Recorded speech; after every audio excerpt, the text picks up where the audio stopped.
देखो एक और बड़ी खबर, एआईएमआईएम सीमांचल में एक सीट पर आगे चल रही है।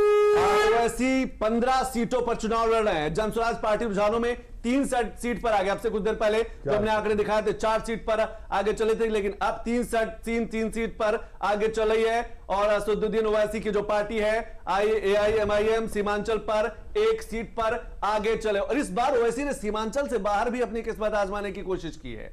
पिछले चुनाव में तो सीमांचल तक ही सिमटे थे, लेकिन इस बार कुछ प्रत्याशी उन्होंने सीमांचल से बाहर भी खड़े किए।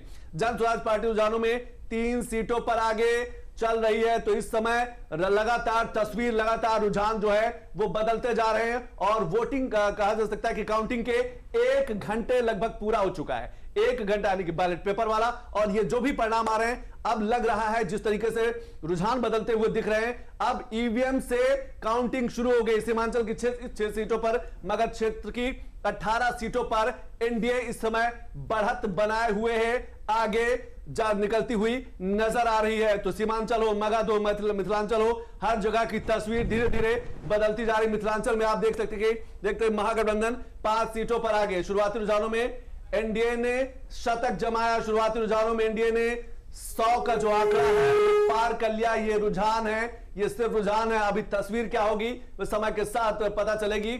रुझानों में अब एनडीए बहुमत से 22 सीट दूर है। ये एक बड़ी खबर। बिहार में 122 सीट है, बहुमत का जादू आंकड़ा 243 में से जिसके पास 122 सीटें होंगी वो बिहार में सरकार बनाएगा, बिहार की सत्ता के सिंहासन पर वो काबिज होगा। रुझानों में महागठबंधन 66 सीट पर आगे, यानी कि एनडीए सिर्फ 22 सीट दूर है उस अपने बड़े लक्ष्य, उस जादुई आंकड़े, उस चमत्कारी उस नंबर के 122 122 नंबर, यानी कि 122 विधायक जिसके पास होंगे वो बिहार में सरकार बनाएगा। रुझानों में अब एनडीए बहुमत से 22 सीट दूर है। किस तरीके से देख पा रहे हैं परवेज जी?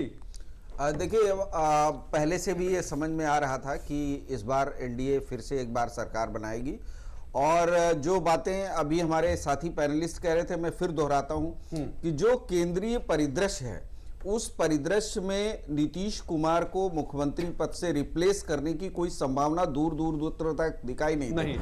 क्योंकि अगर बीजेपी या बीजेपी के नीतिकारों ने नीतीश कुमार को रिप्लेस करने की कोशिश की तो केंद्र पर सीधा प्रभाव पड़ेगा और बिहार में सरकार बनाने में नीतीश कुमार को बिल्कुल दिक्कत नहीं होगी।